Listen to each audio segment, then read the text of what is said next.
Oh,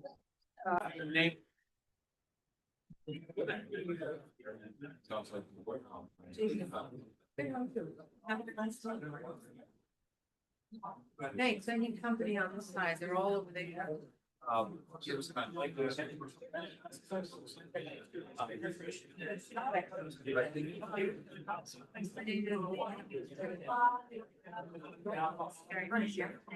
Having this.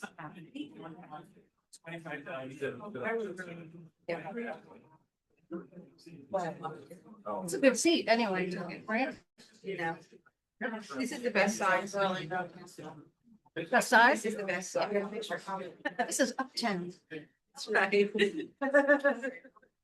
Make sure what? Yeah.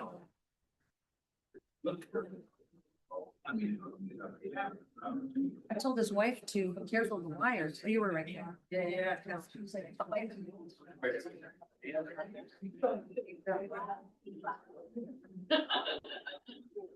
you already know I know.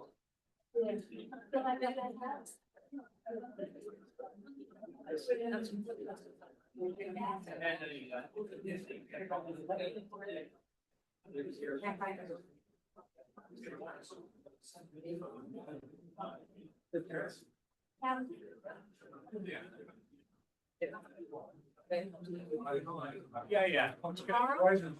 Oh. I got $50. 10, 11.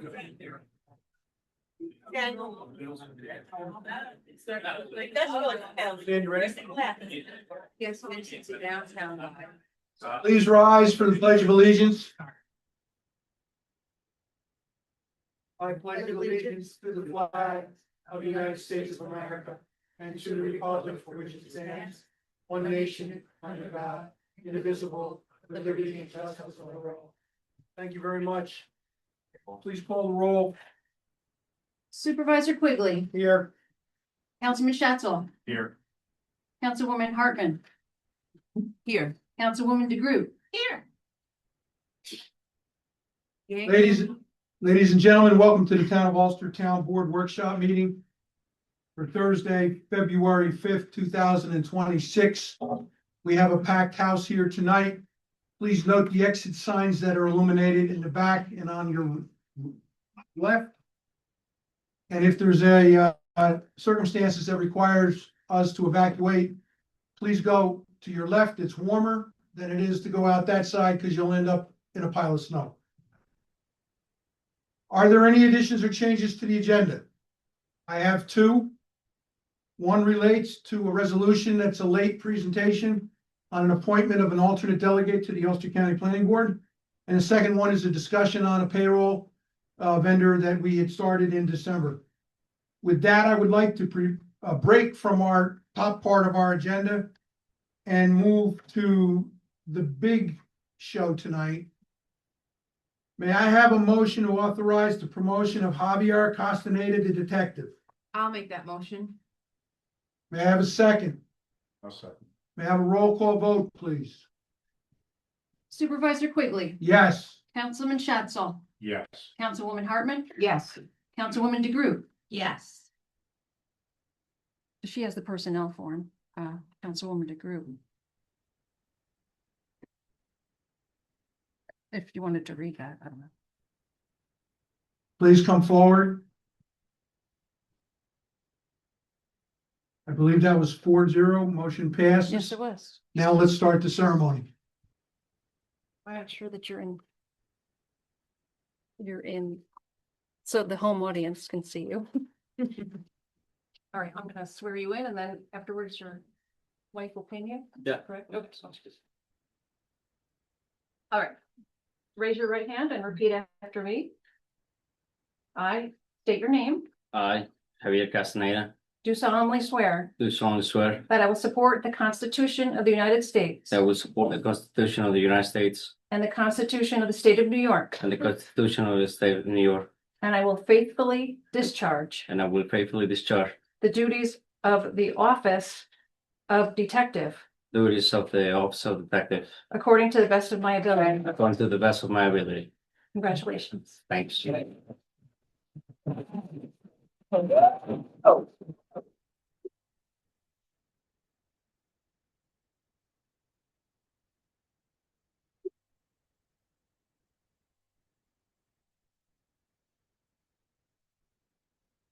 Last minute, you can't get out that evening. It's your turn with the mic. Please say a few words for your friends. Well, first of all, I just want to say thank you to my family, especially my wife, and every one of you for taking a part of your time to be here tonight. Thank you.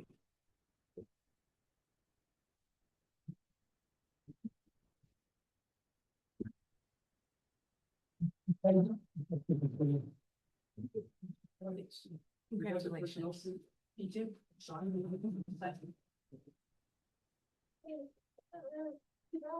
Thank you very much. Thank you.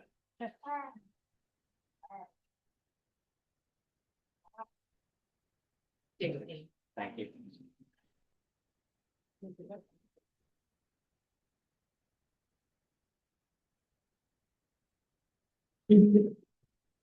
Couple minutes to leave if you want. If you want to stay for the meeting, you're welcome. But friends and family who came here for Javier swearing in, thank you for coming. You're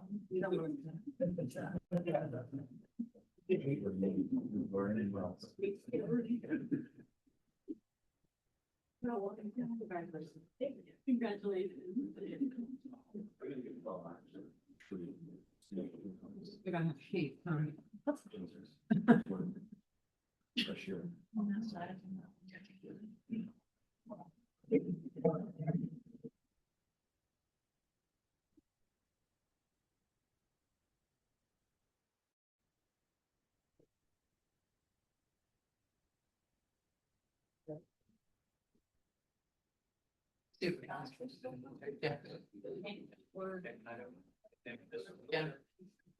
If you had an Italian in church, we would add food too. Just, you know, I think we're going to. they know how to do it. Ladies and gentlemen, thank you for being patient. We will return to the agenda. If there's anyone here tonight who wishes to make a public comment about items on the agenda, please come to the podium. Please state your name for the record. And we have a new timekeeper with a clock. Please attempt to keep your comments to 3 minutes. Mr. Iannotti, are you coming? Thank you.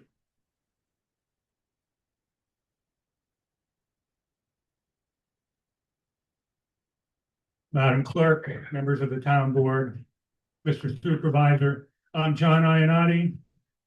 I live in Sunrise Park. I am, for purposes of disclosure, a vice chairman of the town's Republican Party. I will be very brief. First, please fill the vacancy. Second, I draw your attention to the third item under new business, the presentation of local law number 1 for this year, the revision of ethics law of the town of Ulster. I trust that all members of the board have read the law. I have read the law. I am on the ethics committee. I have notes. But if you're going to vote on the law tonight, I would just caution you. I realize it says presentation. I would encourage you to table any vote. There is no vote, Mr. Iannotti. Okay, because as the law currently exists, the ethics committee as currently configured can no longer exist. Councilwoman Hartman cannot be on it. I cannot be on it. And the board cannot choose the chairman. In addition, that committee would have to be expanded from 3 members to 5. Thank you. Thank you. Any additional public comment on agenda items?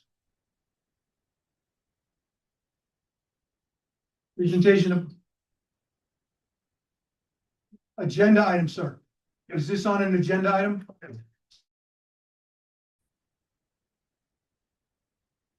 Apologize. Hello, my name is Alex Stravick. I'm a resident of Rolling Meadows.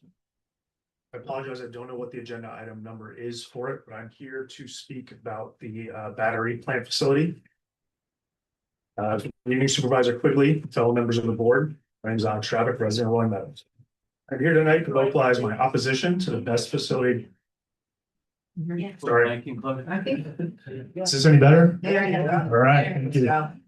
My name is Alex Stravick, a resident of Rolling Meadows, and I'm here tonight to vocalize my opposition for the best facility being proposed on Hurley Avenue. I'm also here tonight to support my fellow community members and their concerns that have been and continue to be raised regarding the proposed facility. Having reviewed the latest resolution and the full environmental assessment form dated January 3rd, 2026, I feel there are a number of additional items that should be checked off and identified on the FEAF form. Specifically, number 11, impact on open space and recreation. 11B, proposed action may result in loss of current or future recreational resources, specifically the sports field at Coleman adjacent to the facility. 11D, proposed action may result in the loss of an area now used informally by the community as an open space resource. That is specifically the sports field where practices are held and sports games are currently played. Item number 13, impact on transportation. 13.A, projected traffic increases may exceed capacity of existing road networks.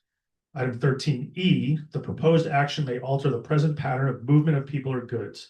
Studies should be conducted, at least during projected construction periods, of how potential road closures and the use of construction equipment will impact the daily commutes and school bus routes, especially given the already congested nature of Hurley Avenue during the high traffic times of the day. Item 13F, other impacts. A study of construction routes and clearances of construction equipment and materials should be provided, specifically thinking about the underpass of the thruway and the overpass on Main Street in Hurley over 209. What is the plan for getting to and from the proposed site? And lastly, number 15, the impact on noise, odor, and light. 15D, the proposed action may result in light shining into adjacent properties. A study of the impact of the 16 proposed 25-foot tall light facilities should be conducted. Item 15E, the proposed action may result in lighting creating a sky glow brighter than the existing area conditions. Should be studied seasonally with and without foliage from the existing and proposed vegetation. And item 15F, other impacts. Both noise and lighting should be studied seasonally and with and without foliage from the existing and proposed vegetation to understand the impacts, not only in the summer, as the renderings are suggesting there will always be foliage, but also in the winter when there will be no leaves on the trees. That is all I have to say, and I thank you for your time. Sir, thank you for your comments. For the benefit of those here tonight, the two resolutions on the agenda are strictly an administrative process resolution. The resolution that follows this gives the public a session on February 23rd at 6 p.m. to make public comments, just like you did, specifically to the points during the evaluation of the environmental impacts scoping document. We are basically modifying our positive declaration that we passed last October. We have further supported the record with additional documents in the record, setting the basis for the environmental impact statement that has been delivered and will be voted on as accepting delivery, not approving, just accepting delivery, which kicks off the public scoping process, which includes at a minimum one public hearing on February 23rd. That's where we're going with this. Great. Okay, Yep. sir, you're on.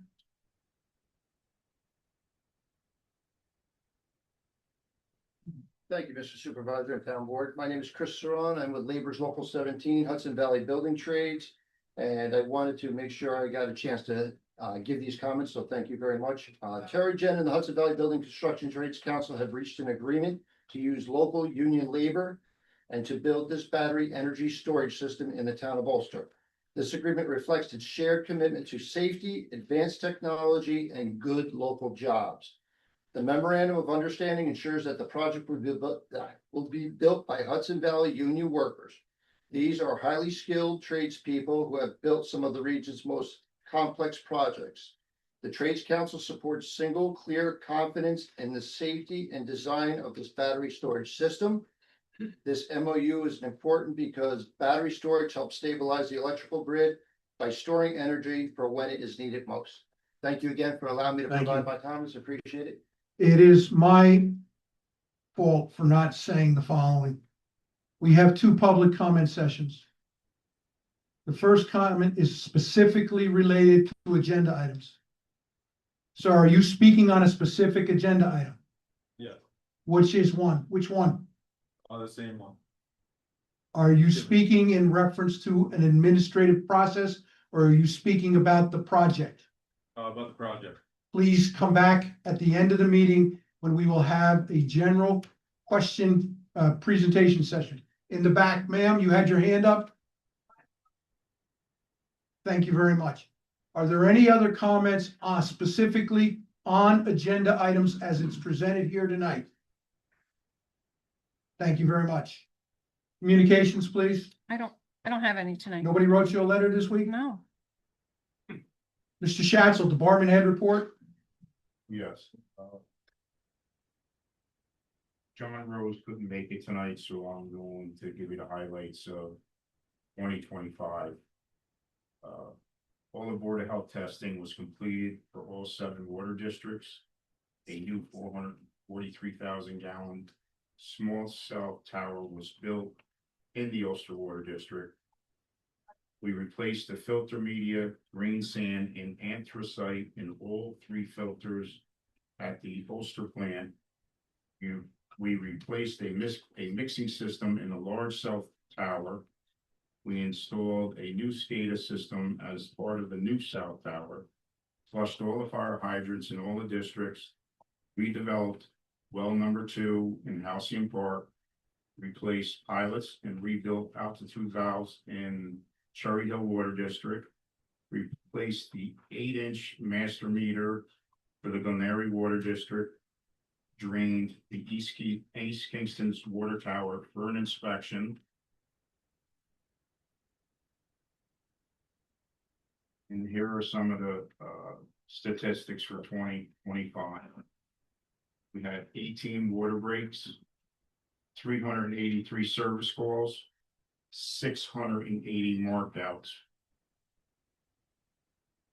As of this year, already from January 1st, we have 7 mainline water breaks. I can tell you, I went to a couple of them, and I tell you this all the time. These departments work unbelievable together. Highway, water, sewer. We are so lucky as town people that we don't have to pay subcontractors to do some of this work that these men do. Very, very great job, guys, always. Thank you.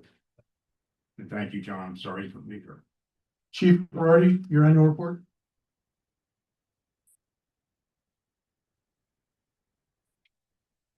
Good evening. I'm gonna give mine to Councilman Chancellor. Thank you, Town Board. As I enter my 25th year of law enforcement, my 9th year as the police chief, I am exceptionally fortunate to work with some of the greatest women and men, as you saw standing behind you.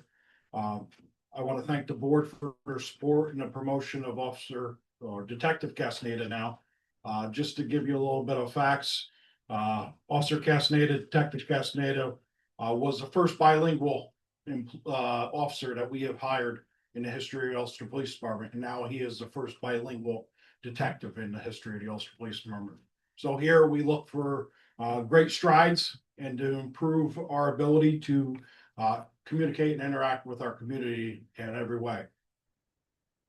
So last year we had a busy year. We ended the year with 16,011 calls for service. That is 6% higher than in 2024. But we were up 34% in cases, 8% in arrests. Thankfully, we were down 7% in car accidents. We were down 17% in uniform traffic tickets, up 11% in DUI arrests, and up 40% in detective cases. All that doing with, we did that all with the men and women that were standing behind me today. Last year, we were down slightly in overdoses. We ended the year with 29 overdoses compared to 32 in 2024. We focused on our training last year. We completed 1,592 hours of training. Of that, 672 of it was our in-service training hours that we conduct twice a year with the City of Kingston Police Department. And 920 of it was additional training in areas such as FBI LEADA, which is Law Enforcement Executive Development, Crimes Against Women Conference, Force and Police Supervision, Field Training Officer School, Child Passenger Safety Seat Technician, Firearms Instructor, Background Investigator Training, and Child Abduction Training, just to name a few. We participated in numerous community events throughout last year, some including Operation Safe Child ID events, car seat checks, coffee with the cops, our annual Cops and Cones event that we host every year at Jolly Cow, and we participate with the Town of Ulster Fall Festival. We are still continuing our designated patrols as we have been since September of last year at the Kingston Motel. Just to reiterate, we are charging the Kingston Motel for services we provide. 3 or 4 days a week, we provide 2 officers that are designated to the Kingston Motel to help quell some of the ongoing issues that we have seen there, and also help reduce the amount of issues we see there. So I'm thankful for that, and we're able to do that with no cost to the Town of Ulster taxpayers. Questions, concerns? Any questions for Chief Brian? Good job. Thank you. Thank you. Ms. Reedy, presentation of tax collection data.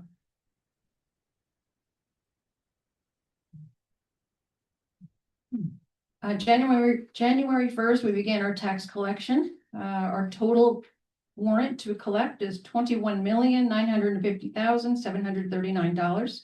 Of that, the town's portion is $16,855,581.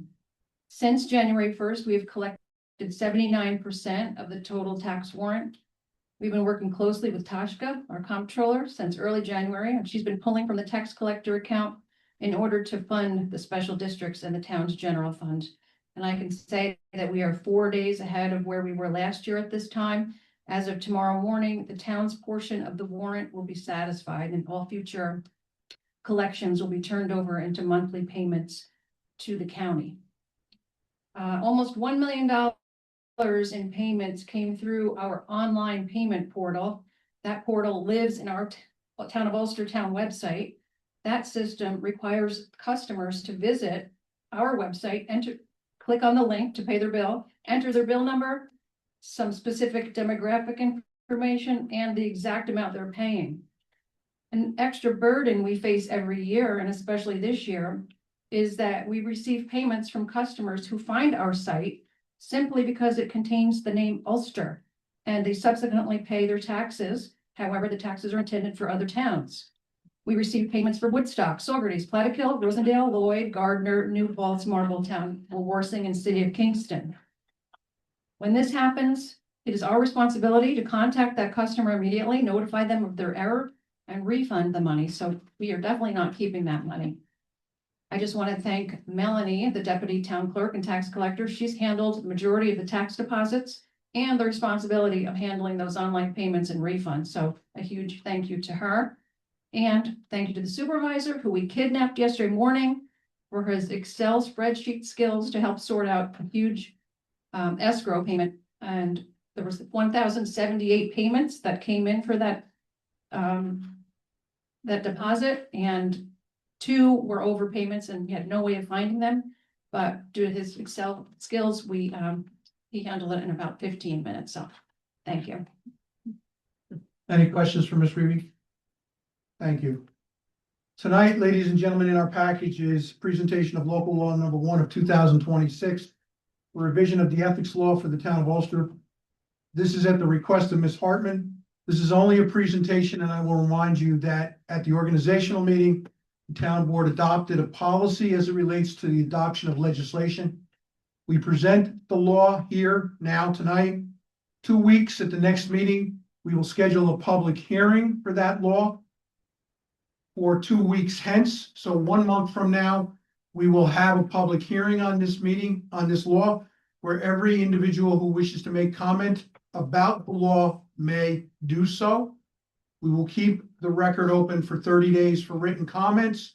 We will then take into consideration the comments that were stated here publicly and provided to us in writing, discuss amongst ourselves modifications to the law, and bring back a final version of the law. So no action is being taken, no action is required, other than an acknowledgement of the town board that they have received the law, and this is an authorization for the town clerk to publish the law as a standalone document on the town's website so that the community can find it easily. The next item is a motion authorizing the town clerk to sign the 2026 poll agreement. Ms. Reevy, could you explain this, please? Oh, sure. This is a standard yearly agreement that we have with Ulster County and Ulster County Board of Elections. This is allowing elections to take place, whether in primary elections and definitely the general elections in November, for them to use our senior center facility to conduct election day. And it's a standard agreement that is signed every year. May I have a motion to authorize the execution of said document? I make that motion. Do I have a second? I'll second it. All those in favor? Aye. Aye. Aye. Any opposed? Motion carries. The next item is a motion to authorize the supervisor to sign a letter to the Governor Hochul in support of a change in the real property tax treatment for Sojourner Truth Park. Prior to the acquisition of the property by Scenic Hudson, the property was on the tax roll. When Scenic Hudson purchased the property, they took the property off the tax roll as Scenic Hudson is tax exempt. When Scenic Hudson sold the property to New York State, the property should go back on the tax roll according to the rules. But unfortunately, state legislation does not authorize the Palisades Park Authority to specifically pay real estate taxes for this park. For the last 3 years, through the hard work of Senator Hinchey and Assemblywoman Seresta, a pilot agreement payment has been placed in the state's operating budget in the amount of $33,000 for the town and approximately $272,000 for the city of Kingston. And that has been a budgeted item. The letter tonight is advocating a change in the legislation authorizing the automatic payment by adding the Sojourner Truth Park to the section of the state's authorizing statutes having so that Palisades Park Authority can pay the taxes through the state's operations budget. May I have a motion on this letter? I'll make that motion. Have a second? I'll second that. All those in favor? Aye. Aye. Any opposed? Motion carries. The next item is a resolution approving and accepting the EAF Part 2, Part 3, and Part 3 narrative and issuing a revised positive declaration for the Alcazar ESS Battery Energy Storage System Project, 430 Hurley Avenue, Kingston, New York. Mr. Kovacs, can I ask for a brief explanation on this action?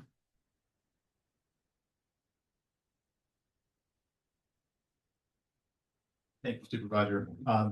Last fall, as you know, the town board voted to declare a positive declaration for the battery energy storage project on Hurley Avenue.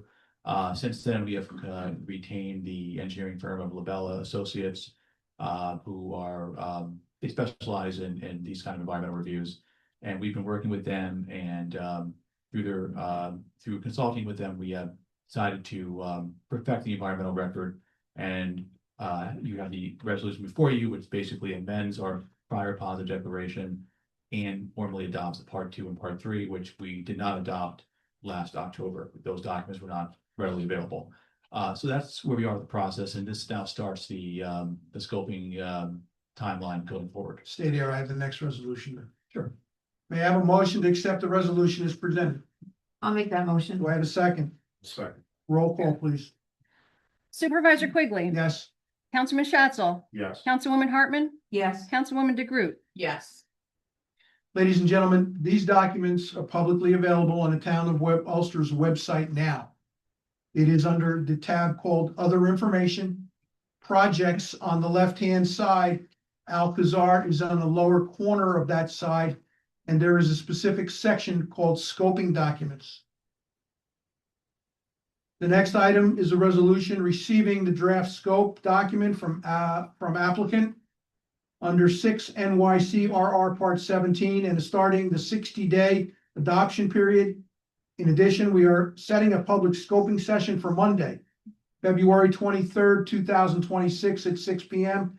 in this room at One Town Hall Drive, Lake Katrina. May I have an explanation? So this is part of the secret process when a positive declaration is declared. The town is in receipt of a Scobie document prepared by the applicant. That document will be released after this meeting to the public. And there will be a public comment period, public hearing pursuant to the secret regulations, as you said, on Monday, February 23rd, at Town Hall.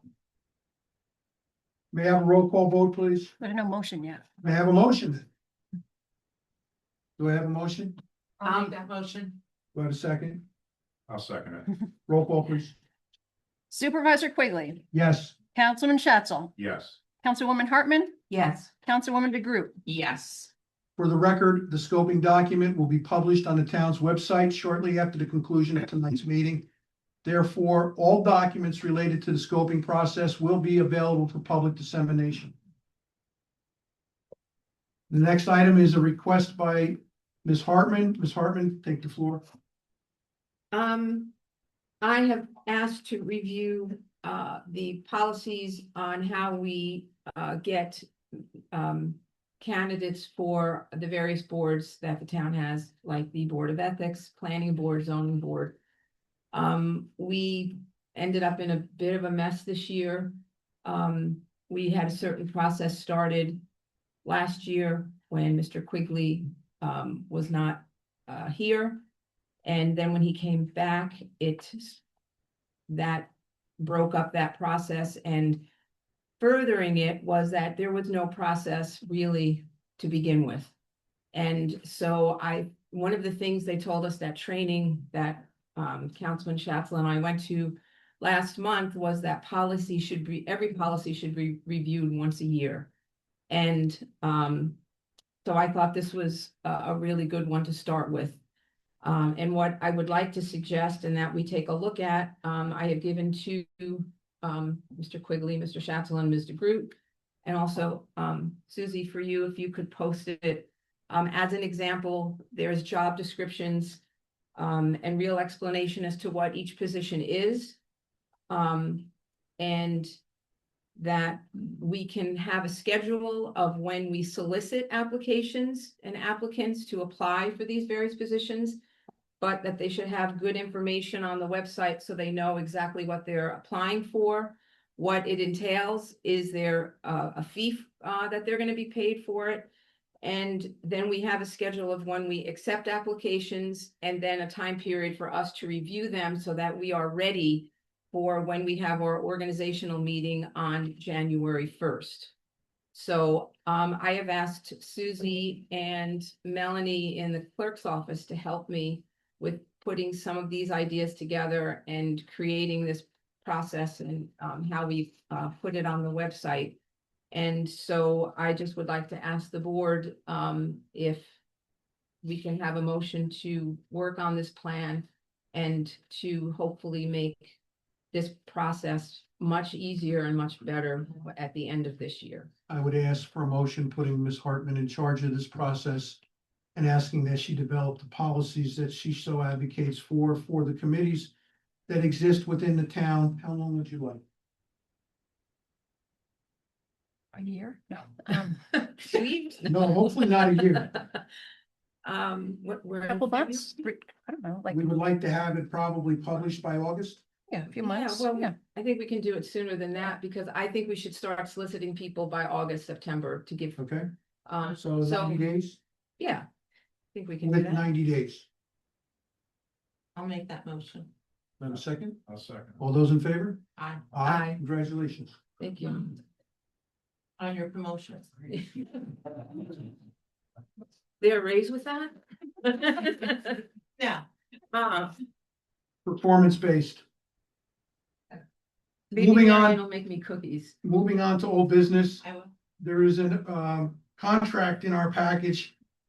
And I'm asking for a motion to authorize the supervisor to sign amendment number 1 to contract 2024-540, which is a solar and electric vehicle infrastructure grant intermunicipal agreement with Ulster County. Ulster County awarded the town of Ulster a $100,000 grant to put two solar facilities in. And we need to extend the terms of the contract. So may I have a motion on the I'll make that motion. Do I have a second? And I will second it. All those in favor? I, Aye. Any opposed? Motion carries. Mr. Groot, the next item is yours. Yes, it is, and I am very, very happy to report that, we had a meeting last month where we got together the EMS committee. And Empress has done an outstanding job. We're very happy with them. All emergency services was happy with them. And you, the town of Ulster residents, should be very happy with them because you now have an ambulance that we don't have to worry in case something happens to anybody. There are two people that, one I'm gonna actually speak about. There was a 10-month-old little girl who drowned in a pool. And her family got to have her this Thanksgiving because the ambulance was there in time and brought her back in time. So I am very happy the ambulance was there, and I'm sure they were. And Ms. Hartman, you have one as well? yeah, well, I just want to say it was my first meeting to see what was going on, and I was very impressed with the different towns that came together and just how much they care about what they do and how proud they are of what they do and how much they care about the community. And that was the word I kept thinking, wow, this is really a great community. And 2 days later, there was a fire over at Royal Garden where I used to live. And two of our firemen carried a 95-year-old friend of mine out from her balcony and saved her from the burning building. So to see it from the meeting in the planning stages and then to hear about it in action is really impressive to me. And again, that word community, these guys just really do their jobs well and care that it's done well. And we all benefit from that. So I asked that the EMS report get put to the website so everybody can see everything and you can actually see everything that we see. And I'm very proud that everybody came together and supported it. The highlights are that prior to the implementation of this agreement, 20% of our calls were not answered because of the unavailability of equipment. And over the last 10 months of this agreement, on average, it's been less than 5 calls per month that have been unanswered that required mutual aid from other agencies. In addition, the response times, which were running close to 20 minutes, are now down to sub 8 on the average. And some of the more outlying areas are looking at 12 minutes, which is a tremendous improvement. And it's all because the town stepped up, entered into a contract and paid a large amount of money to have 2 ambulances permanently placed 24/7 in Lickatrine servicing the entire town. And then our legislator actually got the money from the county. So thank you very much. Yep. I have 2 late items. The first is a resolution that was circulated appointing Julie Whalen as the alternate delegate to the Ulster County Planning Board and reaffirming the appointment of Frank Almquist as the delegate to the County Planning Board. This resolution goes to the clerk of the county legislature, where the county legislature will then put on its next available meeting a resolution appointing these individuals to the county planning board.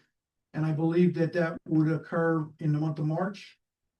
And then they would be able to sit for the April meeting. Between now and then, the town will be continued to be represented by the 2 individuals on the county planning board on our behalf, who are Frank Almquist and John Crispell. So may I have a motion on the resolution? I'll make that motion. Or a second? I'll second it. Roll call, please. Supervisor Quigley, Yes. Councilman Schatzel, Yes. Councilwoman Hartman, Yes. Councilwoman DeGroot, Yes. Resolution is adopted. The next item is a discussion on the payroll system. I open the floor. So over the last year and a half, we've had numerous discussions about payroll. And the subject was brought up. There's only 2 people, if I'm correct, that know how to do payroll, correct? Supervisor, you're one of them? That's the way it's been for 16 years. Yes, that's Okay. correct. Okay. So we as a board would like to direct Tosca, our comptroller, and our supervisor to please assist Jason to finalize the resolution to be approved at our next board meeting on 2/19 to implement Recalibrate, which is a payroll service as the town of Ulster payroll company, effective immediately. Further comment? No, we were advised in our last meeting that this would be done within 2 weeks. That time has lapsed. So I asked that that be implemented immediately. So let's clarify what was stated at the last meeting 2 weeks ago. I asked for sufficient time to review the proposed proposal, to evaluate its impacts on internal controls, checks and balances, and the process by which payroll is processed within the town. I have not been able to get to that because of other matters, and I still need that time. But if the board insists on passing a resolution and implementing it, I will tell you right now, we are going to have problems. For example, this afternoon, the Bank of Greene County was here to talk to us about a conversion of the software on our portal for implementing ACH transfers. Mhm. The payroll is paid by ACH transfers. Mhm. Currently, our payroll period ends on Sunday. Mhm. Payroll is processed on Monday. By 5 o'clock, that payroll transfer is initiated. The new cutoff time is now 2 o'clock because of the software at the bank. You're asking us to assemble the information from the departments, review it, transfer it to the payroll company, and have them initiate a transfer by 2 o'clock, which they will not initiate because they can only send the file back to us because we're the only ones authorized by the bank to initiate it. Now, we have two choices. Our payroll period ends on Sunday. We can start payroll on Friday, which means we estimate Saturday and Sunday. And then the next period, we're gonna end up correcting it when people work hours that are different than what was estimated. Or we can go to the unions and ask them to change the payroll processing date from Tuesday, the payroll payment date from Tuesday to Wednesday. This is one instance of the ramifications of making this change. I will also refer to an article that was in the Kingston Freeman, I think about a week and a half ago, where the Hurley Highway Department got paid triple time because of a processing error in their payroll. Because the clerk had to get the transfer into the bank so the employees got paid on time. The payroll was not reviewed by the appropriate party in a timely fashion. That's point two. I could go on with another 10 items, which I've explained to both of you, yet you still want to push for this. Perhaps If there's 3 votes, I will be more than happy to put it into play. But I will tell you, you heard Mr. Molinaro, representative of Local 17 at the podium. In December, we have an improper practice action of pending against the town for those actions on discriminatory payment of rates to part-time employees. We could very well have another one. Perhaps if we had started this 8 or 9 months ago, we would be over all of this. And I'm sure every town and municipality has glitches to go through, and we're gonna have to actually examine them as they come across our desk. Mr. Groot, we are very lucky in that this town has 2 people who knows how to do payroll. And if Because God, if you go through most towns in Ulster County, there is only 1 individual that can process payroll. In addition, the town of Ulster, prior to me coming here, only had 1 person who could do payroll. okay, in the year 2026, God forbid you and your sister get into an accident together. I've stated this before. You're the only 2 people that know how to do it. I asked for cross training, and I am asking again that not 2 people know how to do it that are related. We need to separate that and have town employees that know, but we don't want the expense of payroll anymore. This has gone on for way too long, and the amount of money that we can save, you keep telling us we have to save money, but this is a very, very good way to save money. And there's a lot of payroll services out there. We've gone to many and interviewed them. This seems to work. We're asking for a resolution for you and Jason and Tosca to work together, our comptroller. You don't seem to understand what I'm saying. I don't have a reluctance to go outside to a payroll service to address your issues. What I'm asking for is time to make sure we don't make a mistake and put something in place that cause major problems down the road. That's all I'm asking. So there, We're a business, just like Mike and I were business owners. We know that it's gonna cause problems. I'm not questioning you. I'm not saying that. I'm just saying if we started this a year ago, we wouldn't be having this discussion We today. can't deal right now with what we did or didn't do a year ago. What we can only deal with is a decision that you're advocating to make tonight Yes, that's sir. gonna possibly create problems into the future. We'll cross those problems when we come to them. Mr. Supervisor, how much time are you talking?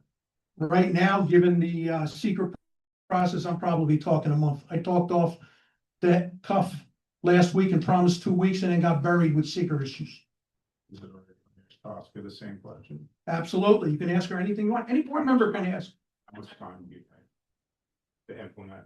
Personally, I think for it to be done correctly and to make sure that all of our questions are answered and all department heads are involved with the process and we all have a time to speak with the software company, I would like to see by May. The reason being, right now, we have our annual audit, our AFR, our SEC report, our updated document that needs to be done. We have a lot of things right now that have a deadline to the state by May 1st. So I think if we get through that time, I think we would be in a much better position. That's my feeling. so you're saying to have it all done by May or I to think start that the we can- process? I think we can start talking little by little. We don't have a lot of time. I truly say that. We do not have a lot of time, but I do think that meeting with Recalibrate, Supervisor, Peggy included, the board members, we can all discuss the things that we have issues with, that we need answers to before we move forward. But I think to look at the end of May to start to do the implementation, I don't think that that's a hard ask. Supervisor? I'm going with you because you're gonna end up doing it.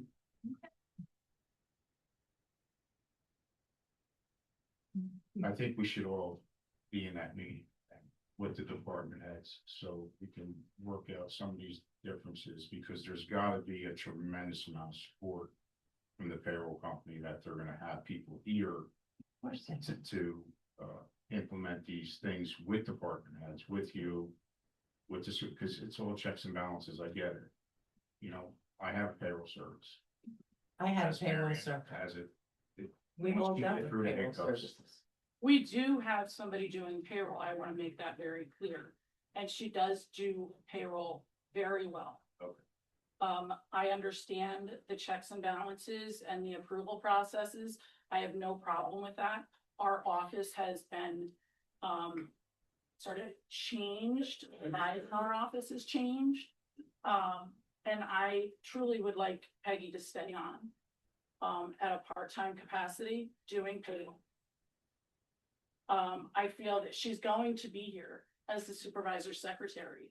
The knowledge that she has, if there's approval from department heads to the supervisor's office, back to the department heads, and then checks get printed, I don't feel that there's an issue with that. That's a question I also have. We Sure. have the check runs that used to get sent to Councilman Van Cleet. I haven't seen a check run at all. I don't know where the payroll reports are. I haven't seen one. At any time, you can ask for any of those reports and we can get those to you.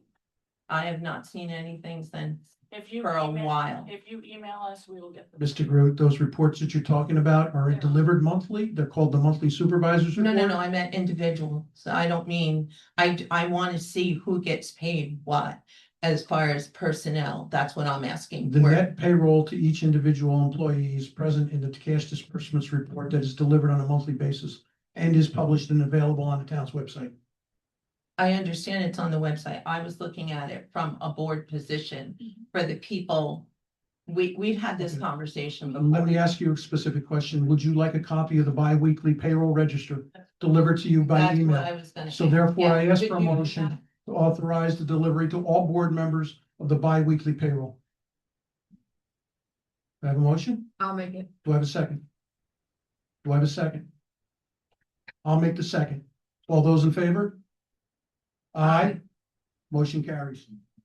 So please arrange, Monday is payroll. We will have the payroll register delivered to each payroll, each board member by PDF. And I caution each member that there will be personally identifiable information in these reports. They are not to be disseminated. We understand that. Thank you. Anything else on the payroll? One item that I forgot to mention at the beginning of the meeting. The town of Ulster is a participant with all the towns and the villages in the county in a sales taxes sharing agreement between Ulster County and the city of Kingston. That agreement is a 5-year agreement. It expires this month. There is a proposal in front of the county legislature with a new contract. And I would like Mr. Kovacs to explain it.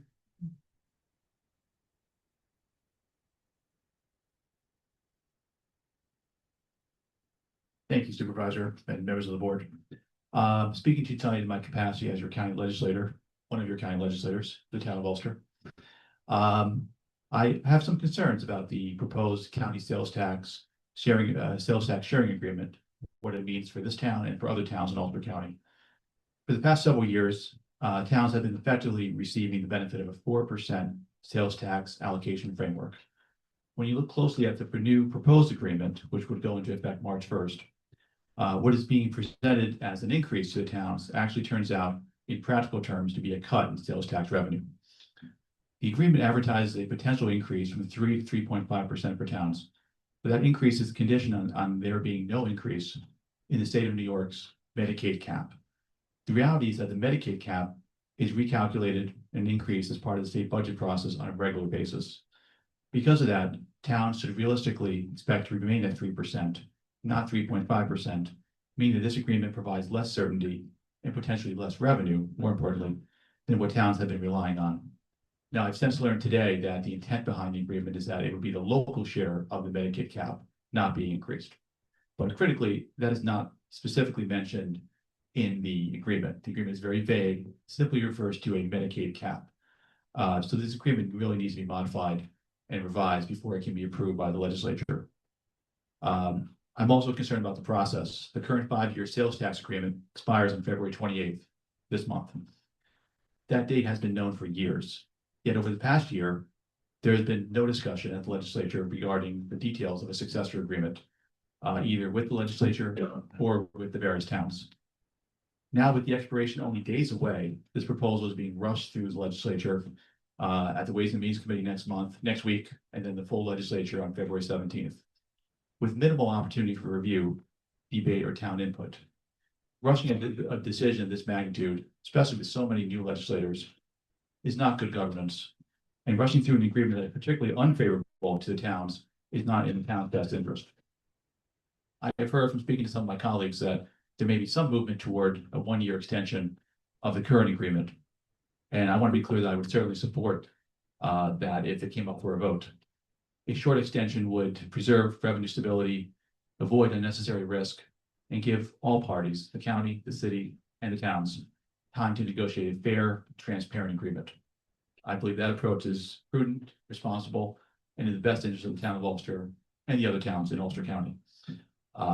Thank you for the opportunity to share my concerns with the board and look forward to working with you on this. Mr. Berardi, as the legislator representing the other half of the town of Ulster, would you care to comment on the matter? Yes,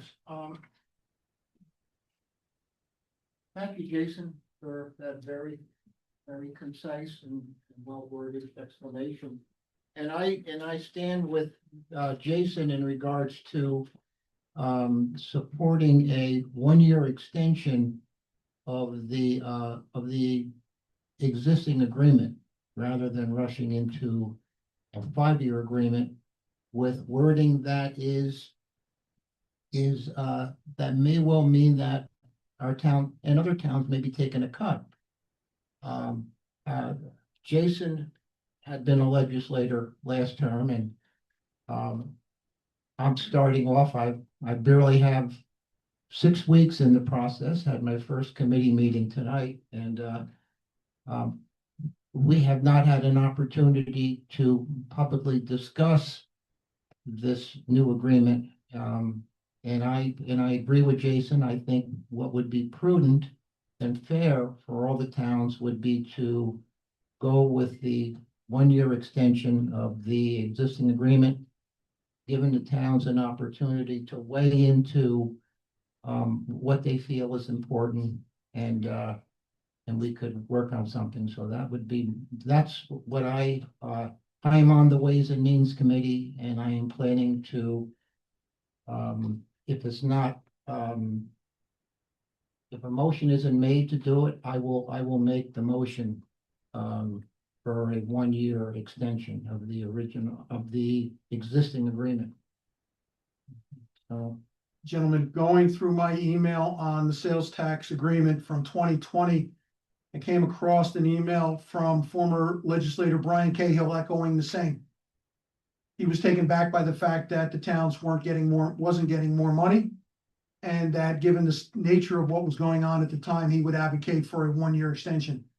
I can't find evidence, but the contract was negotiated by me and signed in November of 2021 by the county executive and the mayor of the city of Kingston, where the provisions that the towns put forth to get 4% on a contingent basis were inserted. So I think there is precedent for a 1-year extension. You might want to confirm that with legislative clerk, and that based upon my calculations and my review of the numbers over the last 4 years, it is clear to me that the proposed language is less advantageous to all the towns and all the villages in the county, despite what is being promoted as a 12% sharing in a revenue number over a budgeted base. So I don't look at the percentages, I look at the dollars that those percentages translate into, and the dollars to the communities are less. they are, and I had read the existing agreement, and I did not find any language in regards to a 1-year extension at all, but I hope that all it takes are votes on the floor to make it happen. It's that simple, precedent or not. So I'm gonna give it my best. Thank you, Jason, for your help, and we'll report back. Is it appropriate for us as a town to send a letter, in support of that extension, to give these legislators time to work on this? In 2021, I organized a lobbying effort amongst all the towns in the community, in the county, where we passed resolutions, not a letter, but a resolution advocating a certain course of action. That got the attention of the legislators. And as Mr. Berardi indicated, there are a number of new legislators who are facing election in November of this year. And I'm certain that they don't want to be knocking on doors, telling people that, yes, I cost you more money at the local level by taking away your sales tax, and consequently your property taxes went up. I would like to see in the next week how this matter develops, and then if necessary, put a resolution in front of the town board at the next town board meeting, calling for a course of action. But I also want to do this in conjunction with the other towns within the Ulster County Supervisors Association, so that this is not just the town of Ulster taking action, but that is an action in uniformity with 21 towns in the county. Very good. Any other comments? Yeah, I have one about, because I know that the money is divvied up based on zip code. No, So- that's inaccurate. It is allocated based upon assessed value. Full valuation is actually the wording on it. I think I'm asking the wrong question. We're not distinguished from the city of Kingston what we contribute. in because we have the same zip code. Correct? It cannot be determined as to how much of the sales tax is earned in the town of Ulster because of the problem with the zip code.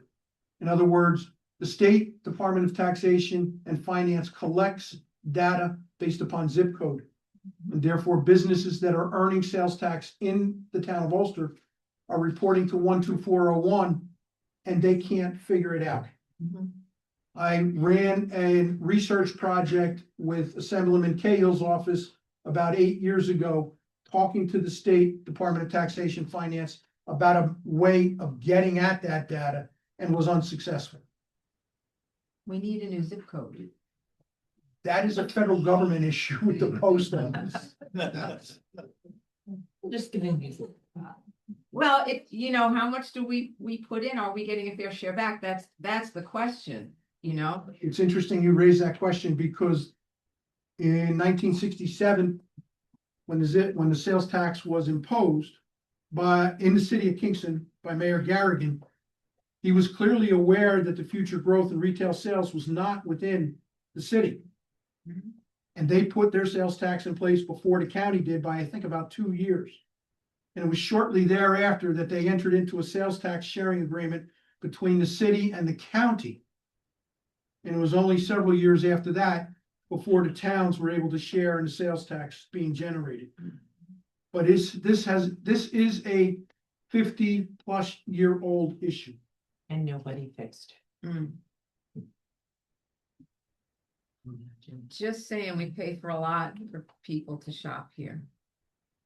I guess, We used to be a lot. I guess Ray Garrigan was smarter than all of us, right? Okay, thank you, Mr. Brewer. Okay. I have one last item on our agenda. It's committee assignments.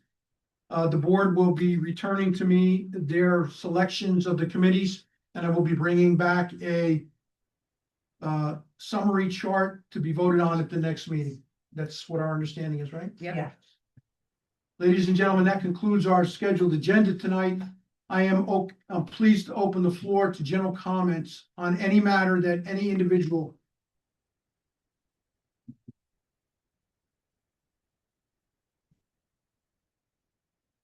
Hello, I'm Alexandria Smith at 69 Sovus Avenue. I know we're in the middle of winter and nobody else has this in mind probably but me, but summer camp. I know that the town of Ulster does do a summer camp, and unfortunately it is a very difficult summer camp to sign children up for if you work. I was wondering if maybe we could look at the summer camp, seeing about maybe extending it past 3 and doing something so that they don't have to close when it rains. I have a daughter. I also have a son he's now older and doesn't go to summer camp, but I've been doing summer camp for many, many years. And I would love to see my money go towards the town I live in versus trying to, you know, shove them in the city or a different area because of work restraints. So, you know. And by the way, I wanted to also say that I had a water main break near my house and they were phenomenal. I really could not have asked for quicker service. They were out there all night. I really commend the workers in our town. Thank you. Additional comments? You, Sir White, you had some comments earlier. Thank you. My name is Trevor Ham. I work with the local 17 union. And I just wanted to give a few thoughts about the energy project. It's really good for people like me as a second-year apprentice, getting work for young people. And we work very safe. We work up to different standards than other non-union companies. So it's very good to get people from our union in and get us working on this job. And we have a lot of local guys we'd like to get working. So it'd be very good for us to start this project. We're looking to start it around 2028. So, Thank you, sir. Any addition in the back there? You have your hand up, sir. I'll come back to you, ma'am. Good evening, everyone. My name is Cody Lineski, a council representative with Carpenters Local 279. I'm here in support of the project for several reasons. First and foremost, I think it's crucial to our electrical grid. As we know, there's an energy crisis in New York with nuclear power plants shutting down. So we need the storage, we need the power. Second, as Chris Cerrone stated, the Terragen, the developer, has committed to using local labor, union labor. So the local unions were made up of community members in the areas that we represent. So it's important for tax revenue to stay in the communities and be, passed around from the people who live in the communities. We do a lot of community projects, Make-A-Wish Foundation, so we're active in the community. This would guarantee work for our local community members. So for those reasons, I'm in support. Thank you. Ma'am in the back?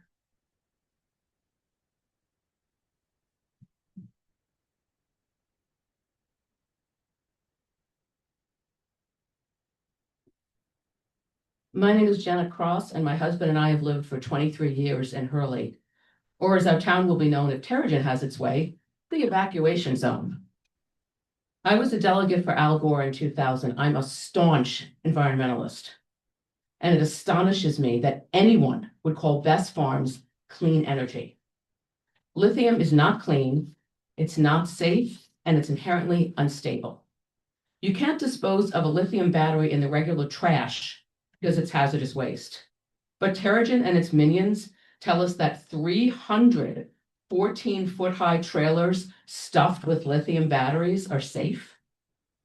They parrot the company's talking points. The newest batteries are safer.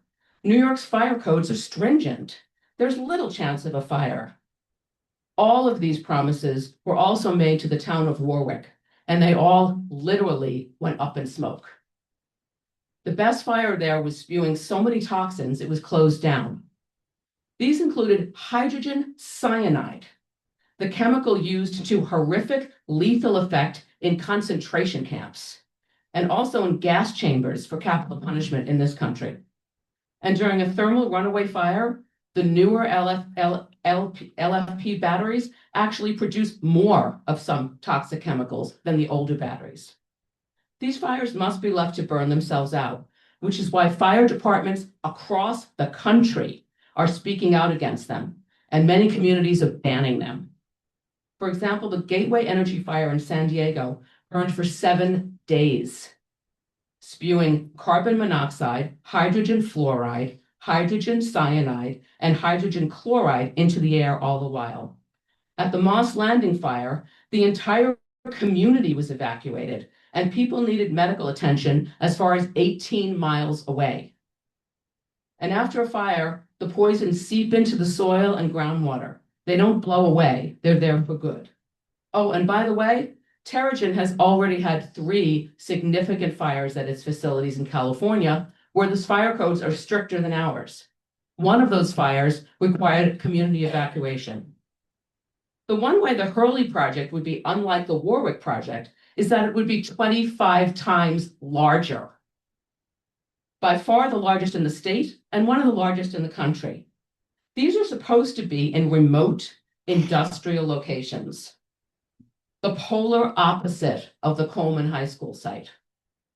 The main factor in where to place a school is easy proximity to lots of students, which is why the Coleman School was built there.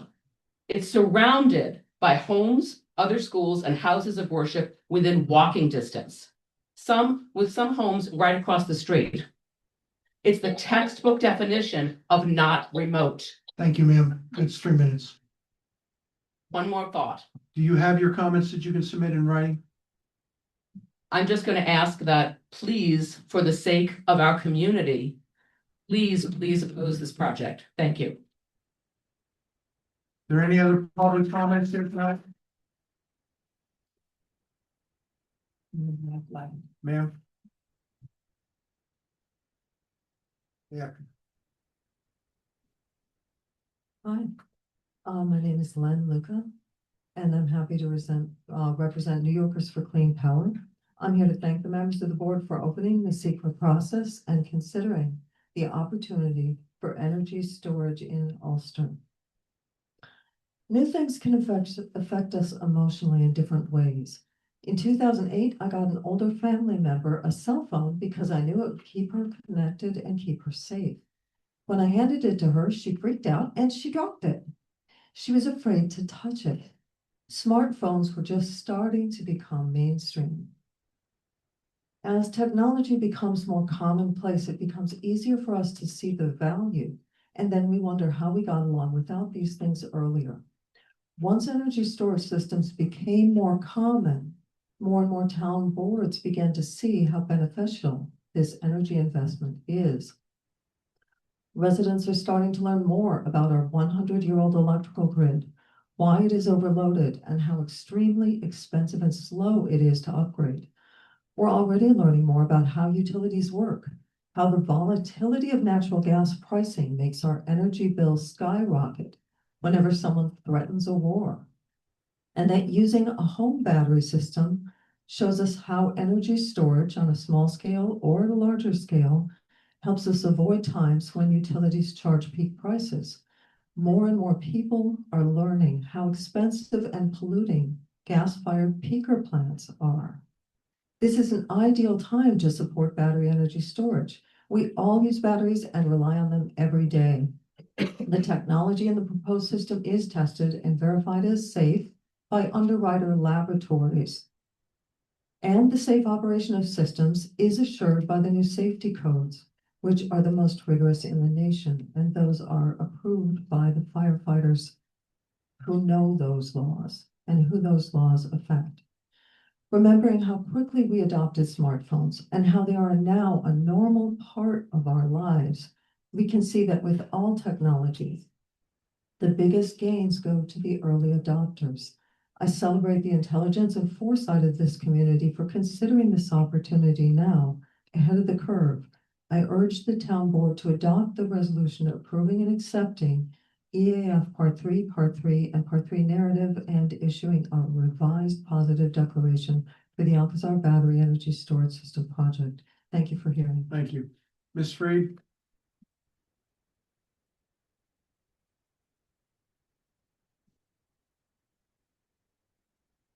Good evening, Town Board, Supervisor Quigley. Good to see you up there. I'm here to speak about the battery storage facility. So tonight I'm going to talk about what the evidence shows.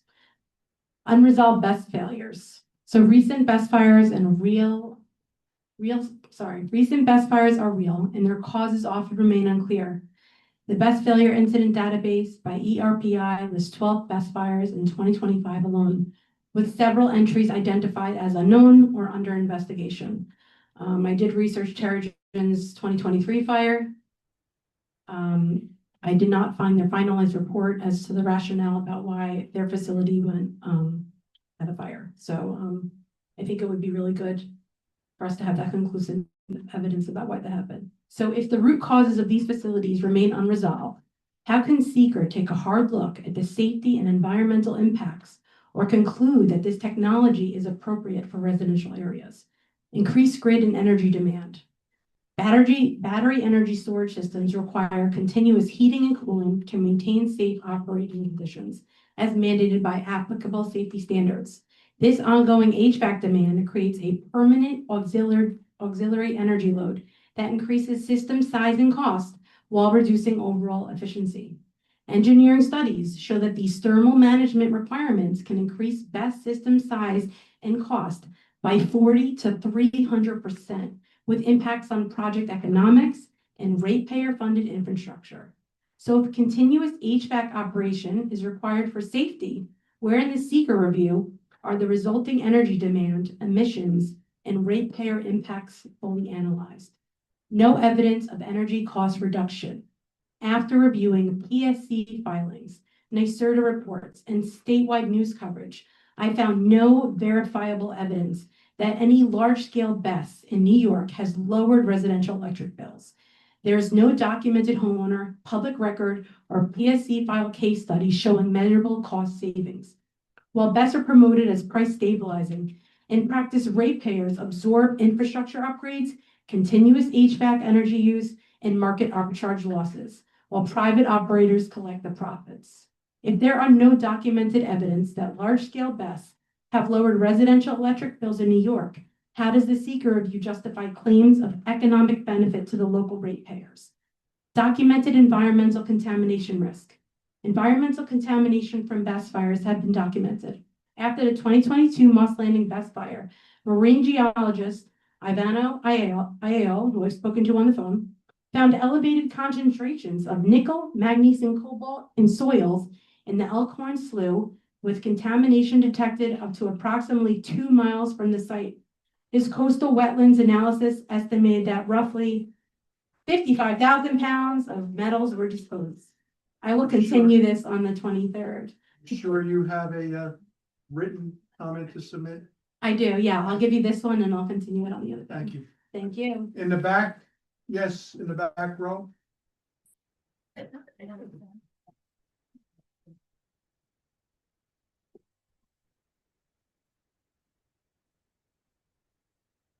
Members of the board, my name is Winnie Sokolowski. I live at 390 Joyce Lane in Hurley. I want to be very clear at the outset. I support clean energy. I support good paying jobs, permanent jobs for all of our neighbors. What I do not support is placing an industrial scale battery infrastructure in a densely populated area. Those are not the same things. Battery energy storage systems carry real documented risks that we've been discussing for months. Thermal runaway fires that burn extremely hot, release toxic gases, and cannot be extinguished with conventional firefighting methods. When these fires occur, evacuation zones are measured in miles, not in feet. That is theoretical. It has happened. That's not theoretical. It has happened. The question before you is not whether clean energy is good. The question is where high-risk infrastructure belongs. A residential neighborhood where families sleep, children play, and emergency response time matters is not the appropriate location for an industrial facility designated to store massive amounts of energy. I referenced this LA County firefighters letter last time I was here. I'll just do one section. The siting of a BESS facility next to an occupied fire station where firefighters work and reside 24 hours per day constitutes an unacceptable, unsafe, indefensible action that directly contradicts established fire protection engineering principles, firefighter safety standards, and the intent of the applicable codes. BESS facilities are recognized as high hazard industrial installations that present uniquely severe risks. They issued a demand to cease and desist. Immediately cease and desist from any further consideration, review, or approval of a BESS facility adjacent to their fire station. Cease and desist from approving BESS facilities in proximity to residential occupancies within LA County, and confirm that no permits, conditional approvals, variances, or discretionary actions be granted for such siting. This is from a fire department that has fought these fires before. The property value impacts are also a consideration. Homeowners did not consent to becoming buffer zones for private energy projects. Once built, the risk is permanent, while the financial benefit flows elsewhere. Supporters often say these facilities are safe and regulated, but regulation does not eliminate risk. It only manages it. When something goes wrong, the burden is borne locally by residents, by firefighters, and by first responders, not by the developer. The board has a duty under SECRA not to assume best case scenarios, but to evaluate worst case consequences, especially when safer siting alternatives exist in industrial or remote zones.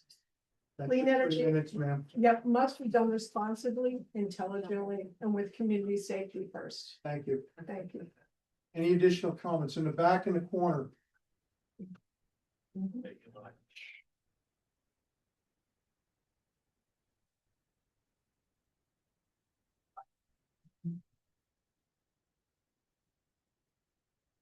Hello, my name is Sarah Pasty, and I am the Alderwoman of Ward 1 in the city of Kingston. Among the residents I represent are those who live in Country Village, a residential townhouse complex with approximately 100 units, and the Stony Run apartment complex, which has 266 apartments. As the elected official from the city who represents this dense residential area in close proximity to the proposed Terragen Best site, I hear many concerns about the proposed battery storage facility that I would like to share with you. Here are some of the questions that I've been hearing from the residents. Why would the town agree to site what would be the state's largest battery storage facility, 10 times the size of others across the state, in a densely populated area? Because of the fires that have taken place at the Warwick Best facility, why should we believe that this facility will be safe? We understand that no Best facility can be 100% safe, and that there is a 1% chance of a fire incident taking place. Because the facility is proposed to have 300 containers, doesn't that statistic mean that 30 containers could be at risk of incident, which is larger than the total number of containers at the Warwick site? Since there are new, safer battery technologies currently in development, why shouldn't we wait until some of these new technologies come online? What are the long-term consequences to the area of a facility that is said to have a lifespan of 20 years and will become outdated after that? If each container requires electricity 24 hours a day to maintain the fans that cool the batteries, won't this facility use a lot of electricity? And how will this facility lower electricity costs? How is the noise that will be generated by the constant running of the fans be mitigated? When a fire incident occurs, how will the residents on Hurley Avenue be evacuated? And who will pay the related costs of lodging and cleanup of homes that may be affected by fire? And who will reimburse us for the loss of the value of our homes because of this? We have spoken with neighbors who are firefighters, and they have said they would not feel safe participating in fighting these types of chemical fires. Why would we want to expose our firefighter neighbors to this kind of danger? We understand that this is a business proposition. Locating the Best facility here is a convenience for Central Hudson and a moneymaker for Terragen and perhaps for the town of Ulster. But why should current and future residents pay the price of this business proposition? Since we as a region and state are currently in a housing crisis, why doesn't the town consider inviting proposals for housing for this site? Something that would be much more in keeping with the area and for which funding is being made available by both the state and the county. Thank you for your consideration of these questions and concerns from your neighbors who live across the town line. And I can leave this. Thank you. Over in the front.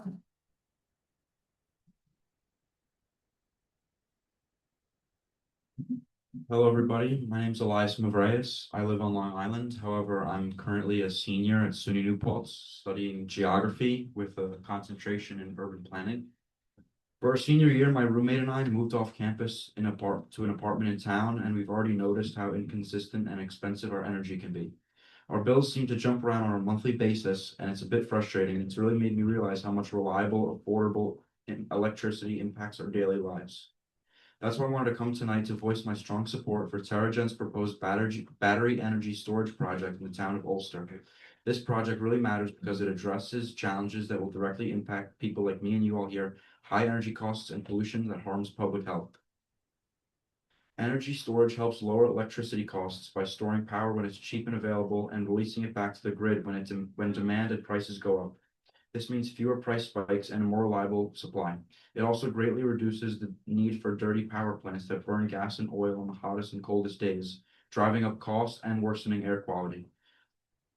Beyond that, the Terragen facility would create good-paying jobs and generate long-term tax revenue to support schools, roads, and emergency services. Importantly, it would revitalize a property that has been vacant for years, putting an underutilized site back to work. I understand some people have safety concerns, but the reality is that battery storage is already widely used and a well-tested technology. Ulster County already has hundreds of battery storage projects in operation today, and New York's fire and safety codes are among the strictest. Terragen has committed to working with local first responders on emergency planning and training so that the community is prepared and safe. If the town of Ulster takes the lead on advancing this clean energy technology, it can set an example for neighboring communities like New Paltz to follow. As someone who lives and studies nearby, I'd love to see the region become a model for forward-thinking energy solutions. I fully support the Terragen energy storage project and the essential services and benefits it would provide for our local economy and power grid. I urge the town board to adopt a resolution approving and accepting EAF Part 2, Part 3, and Part 3 narrative and issuing a revised positive declaration for the Alcazar Battery Energy Storage System project. Thank you for your time.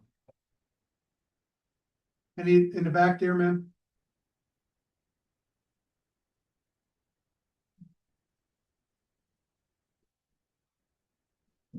Hi, my name is Kate Selden. I live in Riften in Ulster County. Thank you for the opportunity to speak today. I'm here to speak up in support of the battery energy storage project, which is critical to help keep New York's energy costs down, prevent power outages, and reduce our reliance on expensive polluting peaker plants. And I feel strongly about this project for two main reasons: to reduce our electricity bills and to keep us safe now and in the future. So on keeping our bills down, my family, like most of my neighbors and my community, are seeing our Central Hudson bills rise every year, eating more and more out of our budgets, especially as summers get hotter and we need to run more air conditioning just to stay cool and safe. Battery storage systems like this project are one of the most important ways to get our energy costs down across New York State.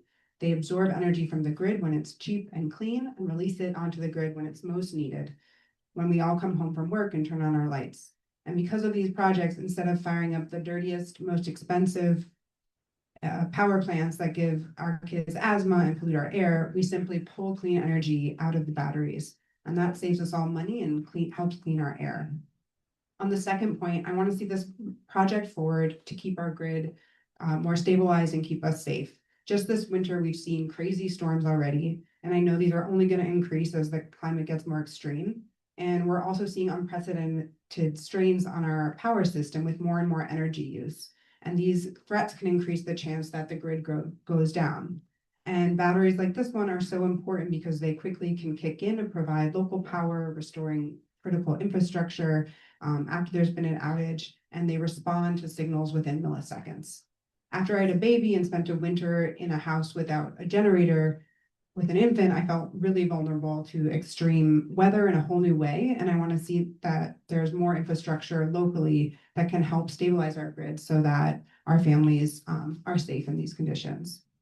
And finally, I want to say that I know batteries do feel new and scary to a lot of neighbors, and I understand that. And it's important to remember that this is technology that is quite common across the country and across the world. And already in Ulster County, there's hundreds of small scale batteries safely in operation today. And I feel that we're lucky to live in New York, which as of last year has some of the most stringent and thorough battery storage safety standards in the nation. Other states are actually modeling their codes off of ours because of the regulations. And so with those codes in place and the environmental process review process working as it is designed, I think we can feel confident that the new battery storage systems getting built will be the safest in the country and very regulated. Thank you for the opportunity, and I just wanted to voice my support for this project. Any other additional comments from the audience? Sir? I'll come back to you, Mr. Obujeski. Yes, thank you. Hello, Town Board and the people of Ulster. My name's Neil Ravito, and I'm actually from the Poughkeepsie area. And you might ask, why would I come out on such a frigid night and travel some 40 miles to attend your town board meeting? And I'm here because I've been convinced by what I've seen about the importance of utility scale batteries for our region. And I feel strongly enough about it that I'm willing to get out of my comfort zone to tell you why I feel this way. I'm not here to butt into what some see as a local issue with Terrigen, but I think it's something affecting our entire beloved Hudson Valley. The decisions we make on this will affect all of us. My position, simply put, is that we need a lot of these BESS throughout our region, down through New York City and on Long Island, in order to keep electricity rates affordable. And they have to be, they have the added benefit of keeping our air cleaner because we don't have to turn on as many peaker plants when the demand goes up. Generally, Western New York has cleaner and cheaper power, mostly from hydro. But the Hudson Valley and points south can't tap into that because of a gap in the transmission. And you say, fix the transmission, but transmission lines take a long time and they're very expensive. Batteries are much cheaper and they're easier to install. So when there's less congestion on the lines at night, the batteries can be discharged during the day when the peak goes up. In Texas, this helped trim a lot of their problems with energy spikes. So we have a test case there, Texas of all places. So that's something important. And I understand that people are concerned. You say, okay, that sounds good, but what about the risks? Well, batteries are new technology and the unfamiliar is usually scary. But for safety, if you look at objectively at the data, at the tremendous strides in battery safety in the last several years and the new regulations on BESS in New York State battery fire code, and listening to experts on battery fires have been informed recently on the new technologies, you have to conclude that the risks are pretty low. Incidents throughout the globe actually have dropped by 98% from 2009 to 2024. So there's less worry about this. And at the same time, we know we're constantly burning gas and oil in our homes, and gas fires and explosions are pretty common, but nothing is risk-free. So that's your 3 minutes. Okay, I just want to say thank you for listening. And there'll be more information on this because I know there are some planned seminars that will be available in the upcoming months. Thank you. very much. Mr. Obujeski.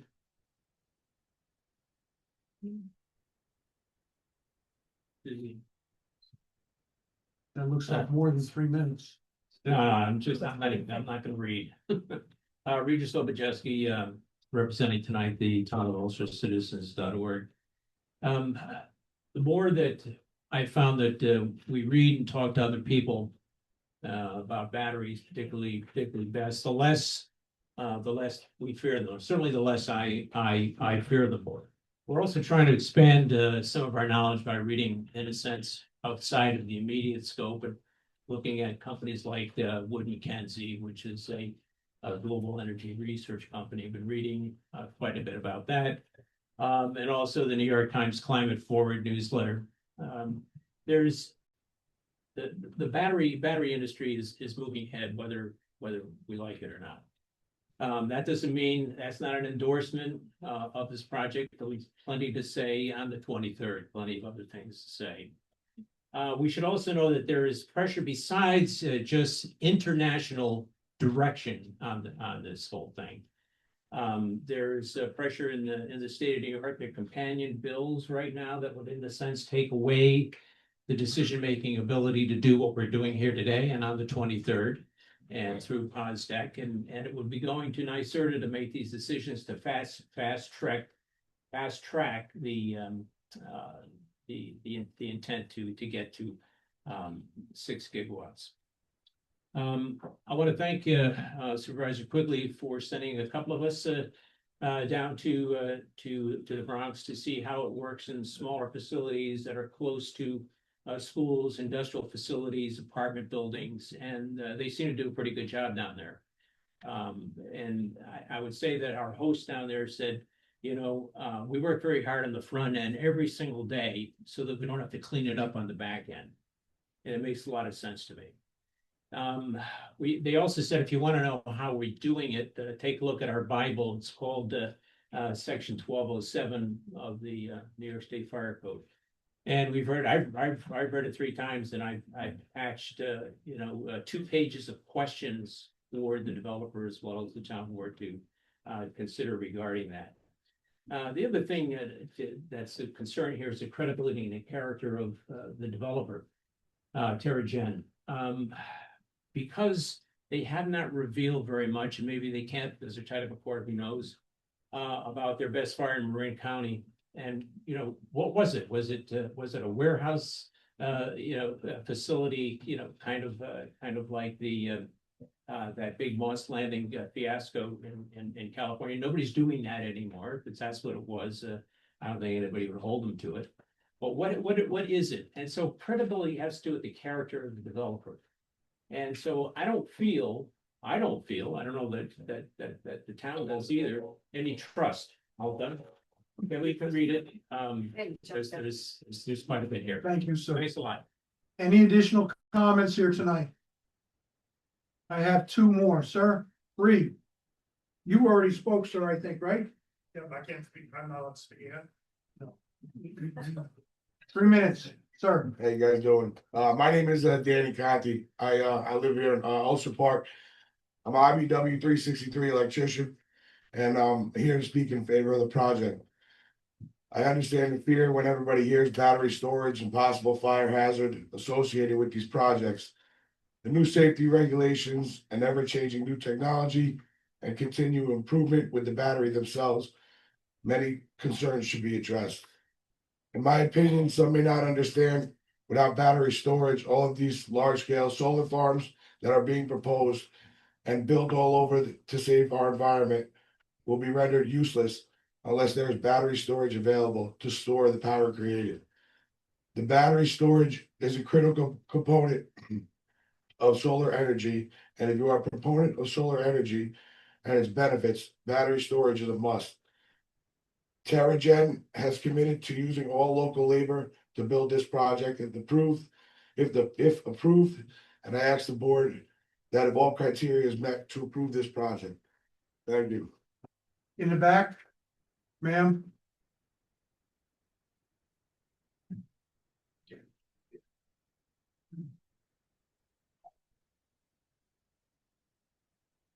My name is Betty Gilpatrick. I live at 117 Park Street in Rolling Meadows, 1.2 miles away from the proposed storage facility. And I want to say to start, I am in favor of renewable energy and in climate goals. I have solar panels on my home, and I know that the transition to cleaner energy depends on safe ways to store the energy that we create. However, there are 4 reasons why I oppose mostly the siting of this particular plant. And the first reason, of course, is the site.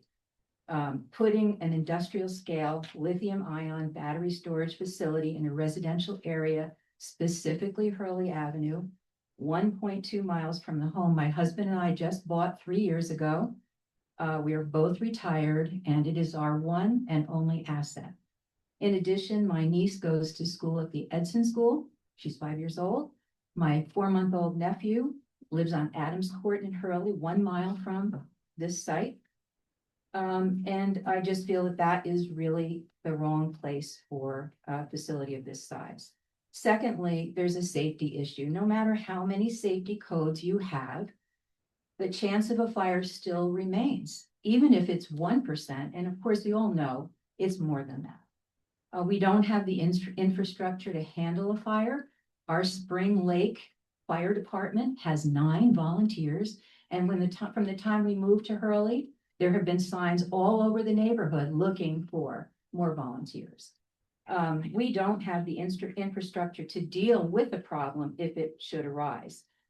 We can't afford the damage to the air that our children breathe. We can't afford damage to our Esopus Creek. We can't afford damage to the soil that our farms depend upon. And it's many times larger than any other BESS facility in New York State. Much smaller facilities have had fires as recently as December. And of course, I'm not going to go into statistics because a lot of people have already talked about that. But even if you say there's only a 3% or 4% or 1% chance, do you want to live there?